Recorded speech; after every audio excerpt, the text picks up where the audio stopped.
ഓഹരി നിക്ഷേപകർ ഏറെ പ്രതീക്ഷയോടെ കാത്തിരുന്ന മുഹൂർത്ത വ്യാപാരത്തിന് പ്രതീക്ഷയോടെ തുടക്കം. പുതുതായി ഓഹരികൾ വാങ്ങാനും നിലവിലെ ഓഹരി നിക്ഷേപം ഉയർത്താനും ഐശ്വര്യപൂർണമായ മുഹൂർത്തമായാണ് ഈ ദിവസത്തെ കണക്കാക്കുന്നത്.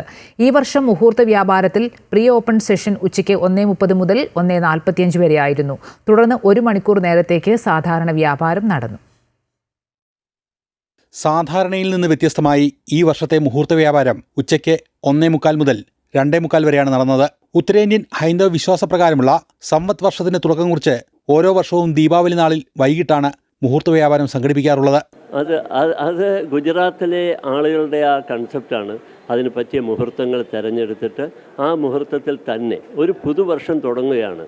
ഈ സാമ്പത്തിക മേഖലയെ സംബന്ധിച്ചിട്ട് ഒരു പുതുവർഷം തുടങ്ങുകയാണ്. ആ പുതുവർഷം തുടങ്ങുമ്പോൾ അത് ഏത് കറക്റ്റായിട്ടുള്ള മുഹൂർത്തം നോക്കിയാണ് ചെയ്യുന്നത്.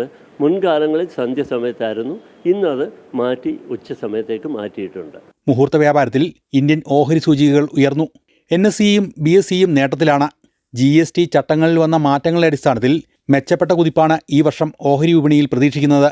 കഴിഞ്ഞൊരു വർഷം ആ നേട്ടം തുടർച്ചയായി കണ്ടിന്യൂ ചെയ്യാൻ ഒത്തില്ല. കാരണം ട്രംപിൻ്റെ താരിഫ് വാർ, അതുപോലെ റഷ്യ-ഉക്രൈൻ വാർ, ഇത്തരത്തിലുള്ള സംഘർഷ സാധ്യതകൾ നിറഞ്ഞ അന്തരീക്ഷമായതുകൊണ്ട് തന്നെ എങ്കിൽ പോലും ഇന്ത്യൻ ഓഹരി വിപണിയെ സംബന്ധിച്ചിടത്തോളം 2-3% വളർച്ച കൈവരിക്കുകയുണ്ടായി.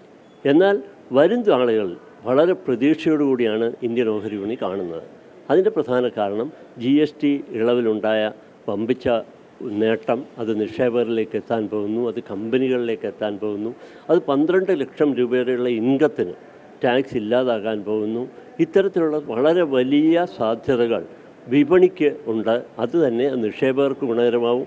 ബാങ്കിംഗ്, IT, ഓട്ടോ തുടങ്ങിയ മേഖലകൾ നേട്ടങ്ങൾ കൈവരിച്ചു. മീഡിയ, പവർ, ഹെൽത്ത് കെയർ എന്നിവയും നേരിയ ഉയർച്ച രേഖപ്പെടുത്തി. അമൃത ന്യൂസ്, കൊച്ചി.